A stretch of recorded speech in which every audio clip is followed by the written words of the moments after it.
And I remember after game one, Michael Malone was saying, hey, I know everybody's talking about the Lakers came back and they almost won. Well, we only need 3 more to win the series. They still need 4. That's kind of the definition of the playoffs. How you get it done is less important than getting it done. And even though the Lakers got close in some of these games, ultimately they fell short. All right, let's take one more quick call here. Then we'll go to break, and we'll get LeBron James coming up next. Let's go to Jose in Glendale. Jose, what's going on? How's it going, man? Tough loss tonight. I was there at the game. I think it just came down. This entire series was these various moments throughout the series where we lost. 1 play 2 here per game, 1 to 2 play here that game. Agree. Tonight, that ridiculous fadeaway one-legged three-pointer, when I saw that go in, I was just like, what is going on? You're talking about Jokic? You're talking about Jokic? Yeah, that Jokic three-pointer, one-legged. Like, what can you do? Nothing. And we didn't have that moment. Our guys didn't have those moments where you saw the momentum swing. And, geez, I don't know. Just it went downhill from there, man. Thank you. Thank you for calling in. Thank you, Jose. Appreciate it. All right, let's Funch, you want to do Bron now or you want to take a break? All right, let's take a quick listen here. Here is LeBron James on the Lakers' loss, and obviously for the actually no, we'll do this coming up. We'll do it coming back. When we come back, we'll get a chance to hear from LeBron James. Stay right here. This is the Pizza Hut Lakers postgame show on 710 ESPN. When pain keeps you from doing what you love, Hoag Orthopedic Institute gets you back to you. We are ranked top 1% in the nation and number 1 in Orange County for orthopedic and spine care by U.S. News & World Report. From the surf to the green, our world-class doctors are there, which is why more Californians choose Hoag Orthopedic Institute for orthopedic and spine care than any other hospital. At Hoag Orthopedic Institute, there is no one better at getting you back to you. Orthopedics and spine, it's all we do. Learn more at HoagOrthopedicInstitute.com. Memorial Day is next Monday, so I should start feeling sick Thursday. 5-day weekend, here I come. Now your top reasons to visit Morongo. Oasis Pool, Lazy River, and Water Slide now open. Number 2. Memorial Day freebie. Rewards members get an American flag writer's kit for all the memories you make at Morongo. And the number 1 reason. Dionne Warwick, live June 9th. Get tickets now. Morongo, good times. With next-level tech and safety features.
Listening to the Pizza Hut Lakers postgame show. Highlights from tonight's Lakers game. And your reaction on the Lakers line. The Los Angeles Lakers on 710 ESPN. Presented by Pizza Hut. Big is back. It's bigger, it's cheesier. The Big New Yorker from Pizza Hut. Pizza Hut. Big pizza, bigger deal. Big New Yorker only at pizzahut.com. Once again, here's Allen Sliwa. Points in the Paint all season long is sponsored by Vista Paint. Right now, local residents can take 40% off on factory direct high-quality VistaPaint products. A VistaPaint team member will show you how. Locally owned, manufactured, and operated since 1956. Visit Vistapaint.com and start saving. Points in the paint tonight, 62-48 advantage for the Lakers. A lot of those buckets were coming in that first half. In the second half, Lakers were outscored 17 in the second half. Had 16 points in the third quarter and had 22 points in the fourth quarter. So that was it. That's all the Lakers put up in that second half. 38 points total, I want to say. And, looking at the 20-point advantage for the Nuggets in that once you saw that such a discrepancy in that third quarter, you knew it was going to be a dogfight. You knew it was going to be a game. And honestly, Denver had just been performing better at the end of games, so you felt like the advantage was the Denver Nuggets if this game was close. LeBron tonight, I got so much respect for LeBron. Played 48 minutes tonight. Did everything he possibly can. Had 40 points, 10 rebounds, and 9 assists at age 38. Played his 281st playoff game of his career. 1 assist shy of a triple-double, and the job didn't get done, but I got the utmost respect for Bron and what he brings every single night and what he's still trying to do on a night-in, night-out basis. Was trying to guard a Jokic in one possession and another possession, trying to make things happen offensively for the Lakers. Here's LeBron James on the series-ending loss to the Denver Nuggets. LeBron, there were a few times in playoffs past that you went the full 48 and series against Boston like 3 times in 12 and a couple others. I just wondered, was that something that you had decided before the game, and did being on the court that much, trying to find your legs that much, did that symbolize anything just about what this run has been like for you? No, I mean, for me it's just just a mindset, and training the mind. As you train the mind, body fall where it may, and take care of the rest. So knowing coming into a game where I may have to play a full game, that's just my mindset, and wasn't able to come through ultimately get the win. That was just my mindset going into the night. Dan? LeBron, throughout the year, we've talked a bunch of times just about how long this season was. I think I've seen you yawn more than I've seen anybody yawn through the course of a season. But how did this group energize you as it got into the postseason and as you got a chance to get one level away from the finals? I think it energized me from the moment that I was out for those 4 weeks. And just seeing, the type of team that we had, the type of energy that we brought into the locker room, the type of energy we brought onto the floor. And I just couldn't wait to join these guys with action and get on the floor. And and I knew how much I could make an impact with the group of guys. But it was always it was an exciting moment when we was able just to bring those guys into the locker room. We were just a better team right away, and it resulted in us getting to the Western Conference Finals. Dave? LeBron, the franchise goal, your goal personally, is championships in LA. This group got 8 wins away, which is close, but there's still, a way to go. How do you view moving on to next year, year 21 with the Lakers, and do you view contender status now, or there's upgrades to be made?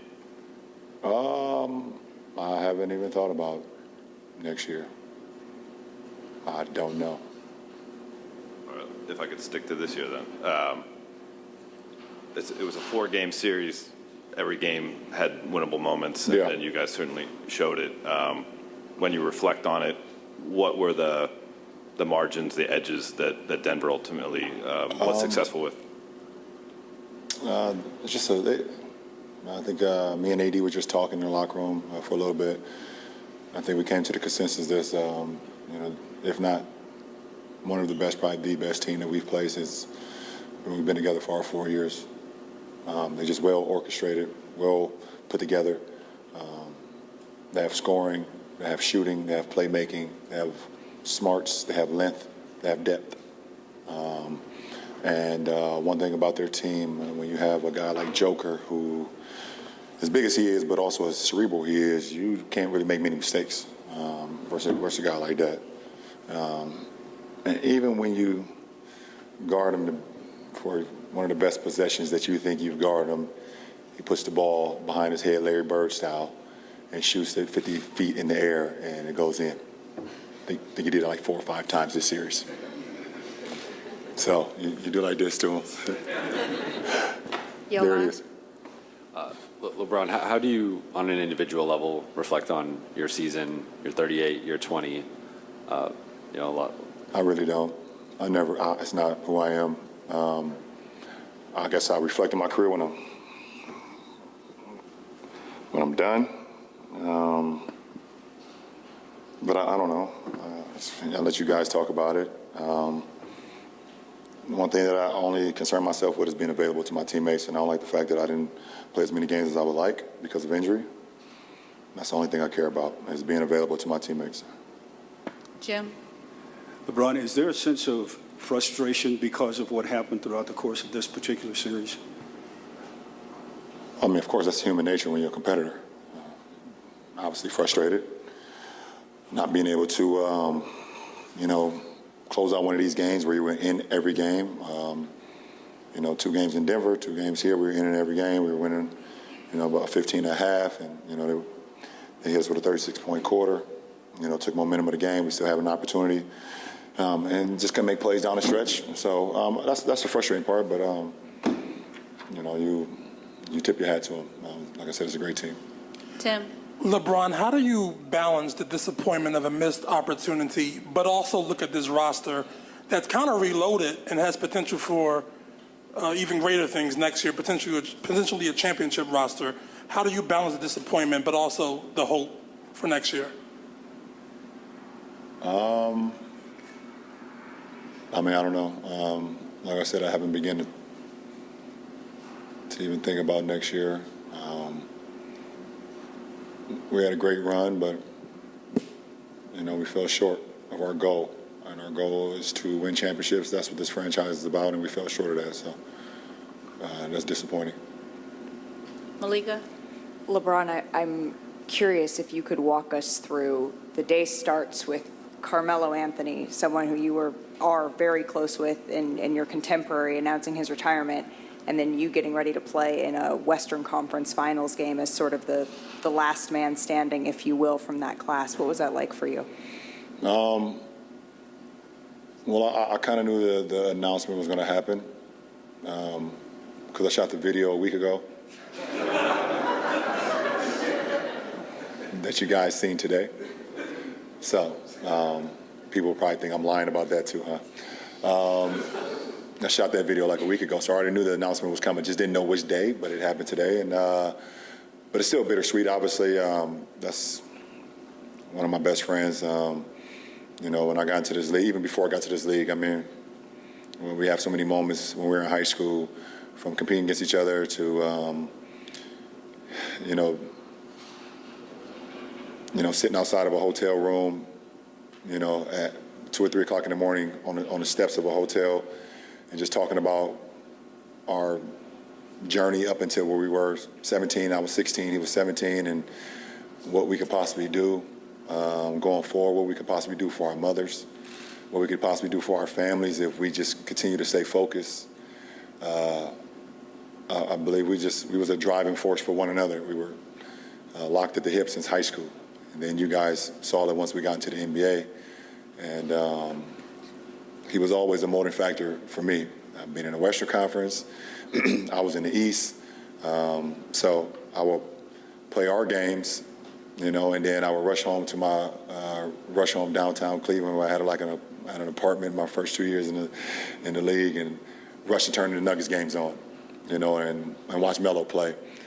All the way to the point where we didn't make the playoffs my first year. I was in Denver for his first playoff game. You can look that up too, just in case you think I'm lying about that too. Definitely just a bittersweet moment today to see one of my great friends. I'll never like to say call it quits. Just to say that,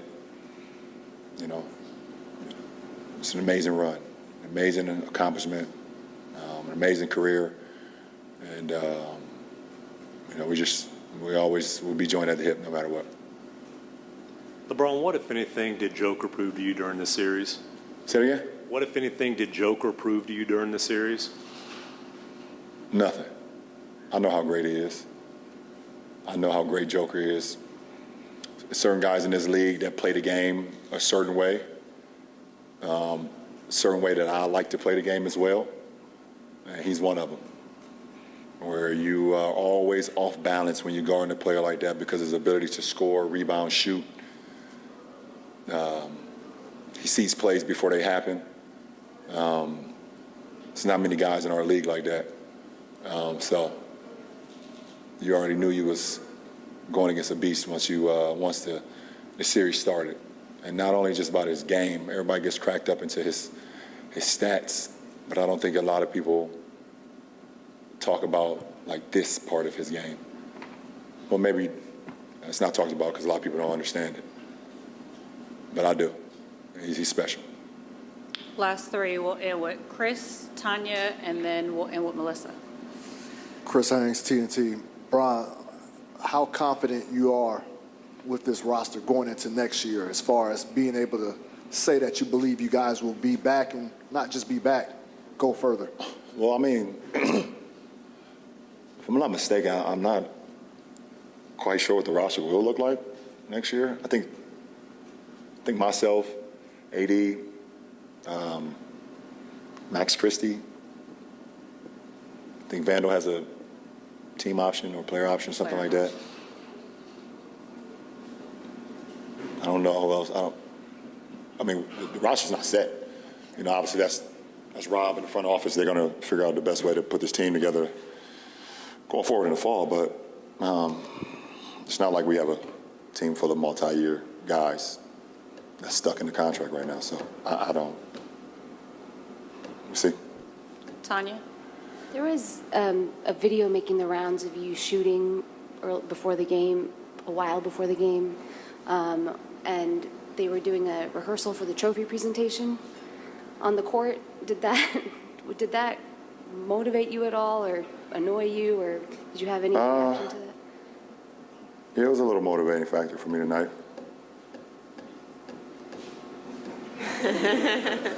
Melissa, last question. Hey, Bron. Obviously, all-time scoring record, another season where you essentially defeat Father Time again.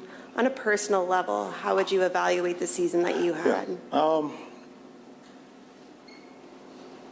I don't know. I mean, I love to play the game. I love to compete. I love to be out there for my guys, my teammates, wherever I have that particular year. I think it was special in the fact that having a first-year coach and a first-year coaching staff to be able to take them to the Western Conference Finals. I think that's dope for Coach Ham and his coaching staff going forward. That's pretty amazing. For me, I mean, it's all about availability for me and keeping my mind sharp and things of that nature. Being present on the floor, being present, locker room and bus rides and plane rides, things of that nature. But it's challenging. It's challenging, for sure. It was a very challenging season, for me, for our ball club. And obviously, we know what went on early on and whatever the case may be. But it was a pretty cool ride. But I don't know. I think it was okay. I don't like to say it's a successful year because I don't play for anything besides winning championships at this point in my career, and I don't get a kick out of making a conference appearance. I've done it a lot, and it's not fun to me to not be able to be a part of getting to the finals, but we'll see. We'll see what happens going forward. But I don't know. I got a lot to think about, to be honest. And just for me personally, going forward with the game of basketball, I got a lot to think about. Interesting comments right there from LeBron James. Yes, I'm trying to decipher I'm trying my best to figure out what he's referring to there. He talked a little bit about the roster and players that are actually under contract for next season. He doesn't know what the roster will look like. Of course, Rob Pelinka's got a lot of work to do. But at the same time, at the end, just kind of questioning the game of basketball, and it just it leaves some open-ended questions. I'll put it there. Vin in Claremont. Vin, what's going on? Thanks for calling in. Hey, Steve. Thanks for taking my call, man. Man. Everybody's like trying to find a scapegoat right now, but Denver was just a better team, man. When they needed a bucket, they had Jokic, and it's getting to a point where LeBron did everything that he could. Games 1 through 4, man, and he just came up short. So we got to fix that in the off season. But it was a heck of a season, man. Heck of a season for them. And thanks for taking my call again, man. Thank you, Vin. I appreciate it, brother. Let's go to Omar in Southgate. Omar, thank you for calling in. Hey, how you doing, Steve? Good, buddy. It was a little frustrating because they had no identity, Like, usually when the playoffs start, your roster rotation shrinks, and always a couple games, who's going to start, this and that, and then you look at the other side, and the Denver Nuggets had a solid 8, and each one knew their role, and they played with it, but, it is what it is. Better team won, and we'll be back next year. Thank you. Omar, I appreciate you calling in, brother. Thanks for calling in. Yeah, it's funny. I think for identity purposes, I think identity for the Lakers, I think they had an identity. I think that tonight, as a perfect example, just not enough help. You need a lot more players to contribute. Can't have one guy. If Bron's going to get you 40, can D'Lo contribute? Can AD do more? Rui didn't shoot well from the field. Neither did Dennis Schroeder. Maybe we should just be giving more credit to the Denver Nuggets. All right, final score tonight, 113-111. When we come back, I still want to hear from Anthony Davis and get his final thoughts on the Lakers' loss. We'll do that coming up next. Stay right here. This is the Pizza Hut Lakers postgame show on 710 ESPN.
Big is back. It's bigger, it's cheesier. The Big New Yorker from Pizza Hut. Pizza Hut. Big pizza, bigger deal. $13.99 Big New Yorker, only at pizzahut.com. Hi, this is Anthony Davis of your Los Angeles Lakers. Hi, it's LeBron. The Lakers play here. It's time for Lakers Postgame with Sliwa. Now, here's Allen Sliwa. All right, unfortunately for the Los Angeles Lakers, tonight is the final game of the 2022-2023 season. Lakers get swept, lose to the Denver Nuggets. They advance to the NBA Finals. Lakers lose 113 to 111, the final score. I'm going to get to Anthony Davis here in just a second. Before I do, let me grab a couple more of these calls. Ken in Newport Beach. Ken, what's going on? Hi, Alan. Very tough coming home to my Serbian wife and having her run around the house going, Jokic. Very painful. But anyway, just a couple of quick things. You pointed out the other day, or I think it was yesterday, that Anthony Davis scored 2 points in the fourth quarter of the last game. In other words, he didn't show up. He had 13 points in the first three quarters today. Again, didn't show up. And that 3-point foul, which is the third time he's done that, really hurt the team. But that wasn't the reason they lost. I think the main reason is I don't see the Denver coach or the Miami coach allowing a 14-4 run without calling a timeout. That was it for the game. The Lakers were doing well. Shouldn't have let that go. Should have called the timeout, make some changes. But, hey, Denver's a better team, and it was an interesting season. And now I got to listen to Jokic for a couple more hours. Ken, thank you for calling in, buddy. Solomon in Lake Balboa. Solomon, what's going on? Alan, thanks for taking my call. First and foremost, man, thank you for another great season. We as Laker fans are so fortunate to have you as a sounding board, and I really appreciate it, and I think all the other Laker fans do as well. I wanted to get that out of the way because the season is now bye-bye. Regarding tonight, real quick, Lakers didn't lose on that last play. Though I'm a little surprised. It was funny. I said if there was ever time for LeBron to chuck up three, that was – you want to go overtime with these guys. That wasn't going to happen. Or he could have kicked it out to an open Reaves, I think, in the corner with a smarter play. I understand you're going to drive, get the foul. They're not blowing the whistle, man. They'd have to take your head off to maybe blow the whistle.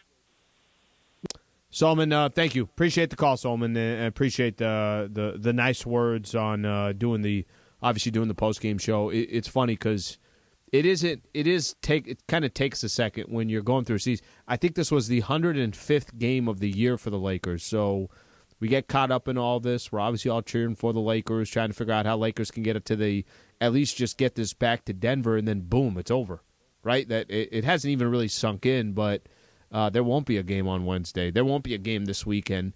The Lakers season is officially over. Anthony Davis got a chance to talk to the media. I got very interested to hear from AD. Here's Anthony Davis on the Lakers' loss.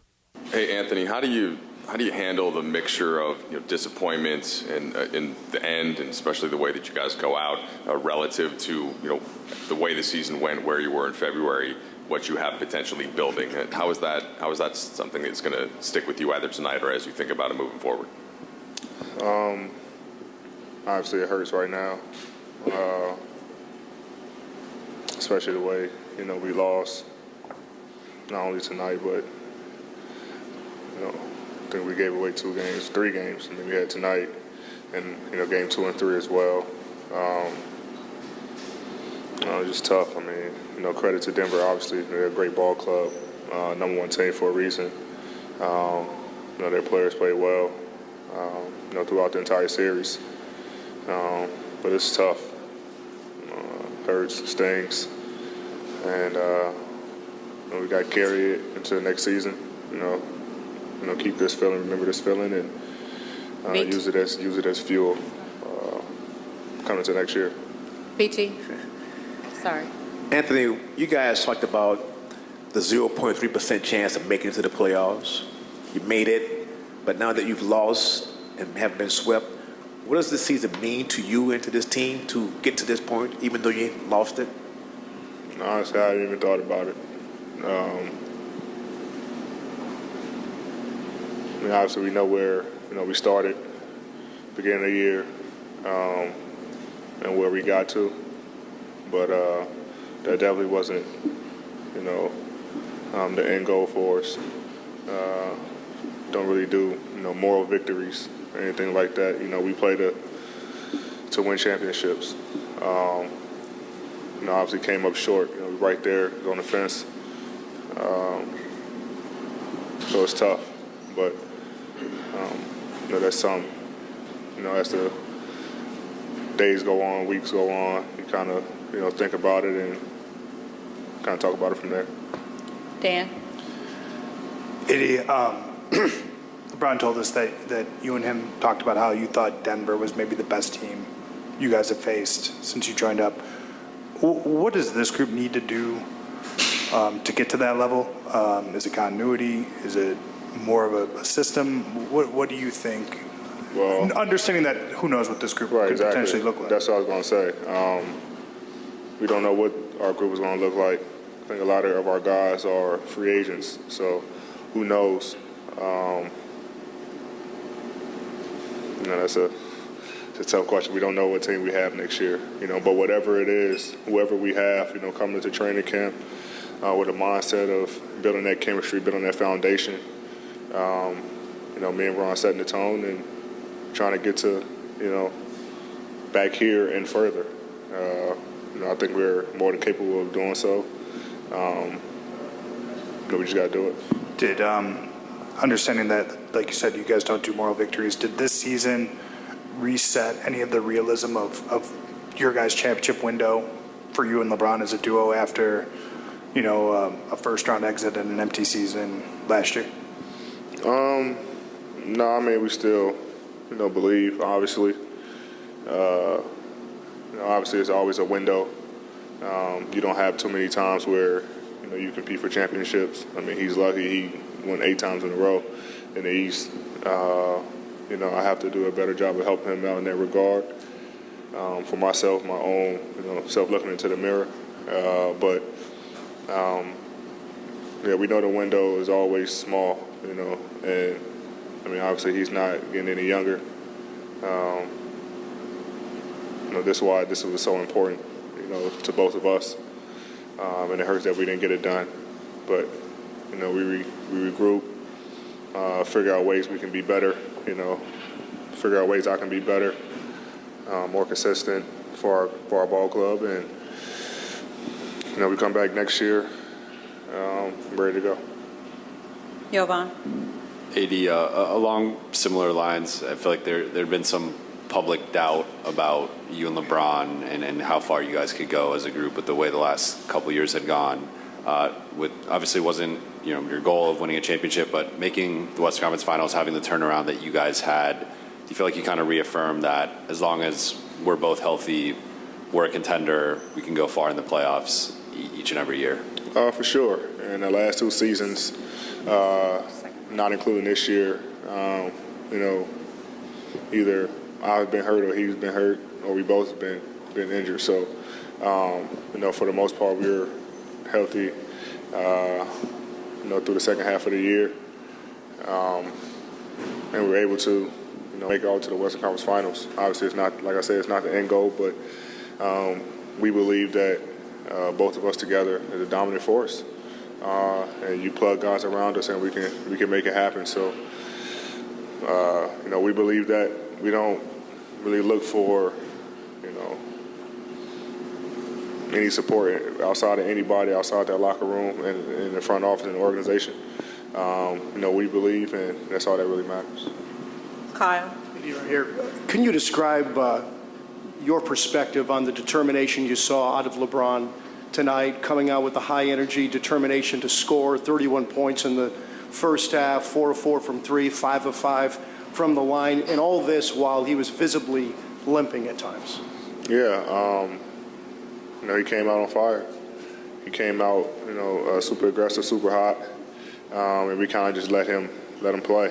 When the guy has it going like that, you kind of feed him, and he kept us in the game.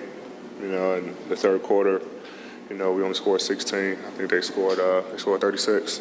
That's kind of where the game was, but able to get back in the fourth. But yeah, it's not surprising for me that he comes out like that. Arguably the best player to touch a basketball. So he came out on fire. He came out super aggressive and kind of kept us in it in the first half. Dave? AD, basically now half your Laker career, you've been on a team winning a championship or, knocking on the door of a championship, and then obviously the other times not really close to that. How do you view moving forward into next year? LeBron mentioned only less than a handful of you guys are actually under contract, but there are some options with this group. And do you feel like the franchise is in the right place to have next year be knocking on the door again? Yeah, I mean, like I said, coming off of a season of, not making it to the playoffs, and then come back when didn't really have a chance and making all the way to the Western Conference Finals, we're definitely trending in the right direction. Like I said, we don't know what the roster looks like next year, but I think the guys that came in the second half of the season, played well for us and also helped us into this situation. The guys that were here before just kept fighting through all the adversity that we had, starting with a slow start and everything like that. So, we're trending in the right direction. Obviously, the goal is to win championships, and we want to be not just knocking on the door, but actually get it done. Walk through the door. So that's our goal. That's our goal every time we step on the floor for training camp, and I'm 100% sure that'll be the goal next year. George. AD, a couple of questions ago, you talked about how you could be more helpful to Bron or whatnot. You had some incredible stretches, obviously, during this season. What could you do to be more helpful? What specifically do you think you can help and work on this offseason? Work on everything. I mean, I never, try to single out one thing. I mean, I can always get better at everything, shooting the three ball, handling, more efficient in the post, mid-range, everything, free throw line. Just making sure that I was better than I was last year. Obviously, like I said, I know that he's not getting any older, so I have to be that driving force to kind of pick him up some games. And it's games where, that he goes off where he's kind of carrying the team, but, we can't expect for him to do that, for 482. And that's where I come into play. So, I'm always the guy to look in the mirror, my own biggest critic. And I know it's stretches throughout this season where I could have been better for our ball club. The stretches where I played extremely well for our ball club. So find that consistency where, it's always, playing extremely well, not having those stretches where to you guys I play bad. So. Amanda. AD, just tell me about Darvin Ham, just what he done, especially like going through the ups and downs of the season and how helpful he has been in being a first-year coach. Yeah, I mean, he always remained positive, no matter what. Even when we was in our rough patches, he always preached positivity. Make sure that we understood that it was a long season. And you don't find that in a lot of coaches, especially a first-year coach, first-year head coach. And he helped us do a lot. All the players, new guys coming in, communicating with them about what they want. He's definitely a players coach. And it's great, first-year coach coming into the Western Conference Finals. Big time. Obviously, we didn't want it to end that way, but, we definitely have a lot of respect for him in that locker room. Last question. AD, a big part of this series obviously was Jokic and just going against him. When he's making shots like the one he made today, that step back, one leg three, just what's it like defending him? Obviously, it wasn't just you, but what's it like defending a player like Jokic? Yeah, you tilt your hat to him, make those shots, But, he's two-time MVP for a reason. He's a hell of a player, scoring multiple ways. He's not the most athletic, but he has great footwork, around the rim, great touch, step out and shoot it. Great passer, and he did everything for them just to make sure that they won. Hats off to him. The other guys played well, and they feed off of him. Even when he was, struggling and missing shots, the other guys was, he was getting other guys involved, and they were making shots. So it's a great ball club over there and well coached, and they play extremely well against us. All right, that's Anthony Davis right there. So obviously a lot to hit on. AD had an interesting series. AD had an interesting playoff run. Had some moments where he was phenomenal. He was unbelievable. He was the best player on the defensive side. And then had moments, too, where just that offense wasn't there. Tonight is a perfect example of it. Not enough offense from Anthony Davis. Let's take a couple more calls here, and then a couple clips I want to play from Austin Reaves as well. Calvin in Chino Hills. Calvin, what's going on? Hey, thank you for taking my call. I appreciate it. Got it. Only thing I wanted to, or I have 2 points. The level of inconsistency and just, we're very streaky. We get hot here and there from a shooting perspective, and then we become terrible. In the end, like, LeBron's not getting younger. He's aging, and we need shooters, and I think we need girth and, size. And my last question to you would be, do we go back to our 2020 model of how we had, like, big, men, big guys on our squad, as well as guys who could shoot, and when we miss those shots, like we could grab rebounds. Like I just feel like with lack of size, we kind of got punished. Just from an overall perspective. But Calvin, thanks for the call. I appreciate it. And I appreciate you calling in. So a couple things stick out for me. I think the Lakers went out there and I thought addressed. Imagine how small they were before the trade deadline, and they got good size. They came back, obviously, eventually with Rui Hachimura, Jared Vanderbilt, Mo Bamba, basically came for Thomas Bryant, you can call it. But I think for the Lakers, having a legit backup center would be nice, and I think that's probably what you're referring to as far as the 2020 season. But need some more shooters as well. They got a lot of answers on their roster, and that certainly is the case when you come off a trip to the Western Conference Finals and get swept. But I think it's also the question because they literally have a lot of question marks on their roster either way. Houston in L.A. Houston, thank you for calling in. Hey, what's going on, Slee? Thanks for taking my call. Got it, man. Man, this was a frustrating series, man. I feel like they did a great job to get where they were this season, but I don't understand why they're not taking advantage of of what they had. I think they trying to outshoot a team when we don't have that great of shooters on our team. Like in the first half, LeBron was attacking, and that's what got you up 15.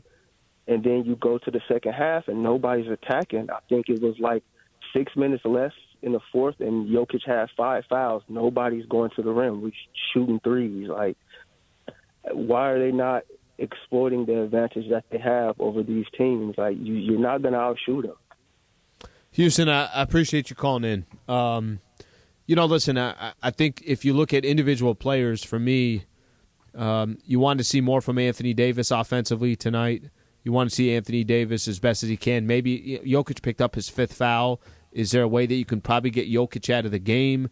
And I think those are some of the missed opportunities that the Lakers had. So I pay close attention to if you're talking about down low or in the paint. They still dominated points in the paint tonight, 62-48. But obviously not enough for the Lakers.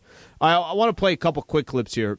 Austin Reaves talking about just the moment for himself, and as far as he's got in his career, take a listen. He's talking about how proud of himself that he is. Yeah. Like I said, I never really thought I would be in this position, or I probably believed it, but not. There's probably 2, maybe 3 people in the world thought that, I would be in this position and, contribute. And honestly, I'm just proud of myself. There's been a lot of times playing, basketball where I didn't think that I would, go to the next level. High school, didn't have many offers. Got the opportunity to go to Wichita State and then move up to, a higher, bigger program, and then didn't have, much buzz coming out of college. So didn't know if I would, be overseas or in the NBA. So to be on this stage and, perform, it feels good, and I'm proud of myself. That's Austin Reaves right there. I want to play one more clip on moving forward, what Austin Reaves expects.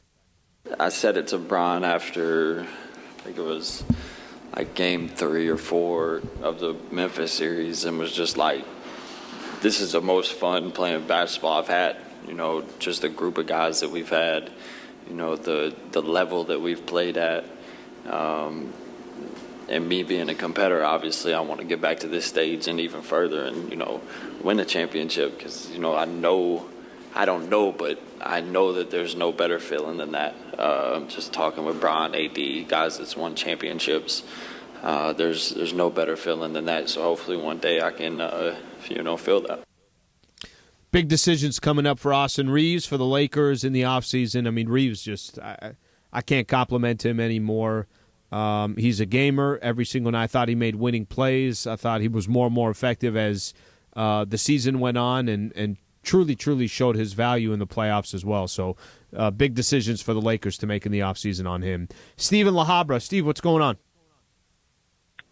Hey, not much, buddy. How you doing? You know, again, want to give a shout-out to Funches. I really miss him producing the morning show when it was like a man show, and he's a great guy. He really pumps me up when he tells me I'm going to come on the air to bring it. You know, LeBron scored 31 points, I believe, in the first half, but only had 9 in the second. I mean, Father Time catches up to everybody. And then those shots at the end where he hits the side of the backboard and then he drives into the lane, the Lakers, this series, defer to him too much. I get it. He's LeBron James, Kobe Bryant, Michael Jordan, Kareem Abdul-Jabbar. But eventually, Father Time catches up. And there was a lot of other people like Reaves who could have hit an open three-pointer. LeBron drives, throws it out to an open Reaves. He hits a three-pointer. And I hope LeBron, moving forward, realizes this, and I hope he doesn't try to get the band back together with Kyrie Irving.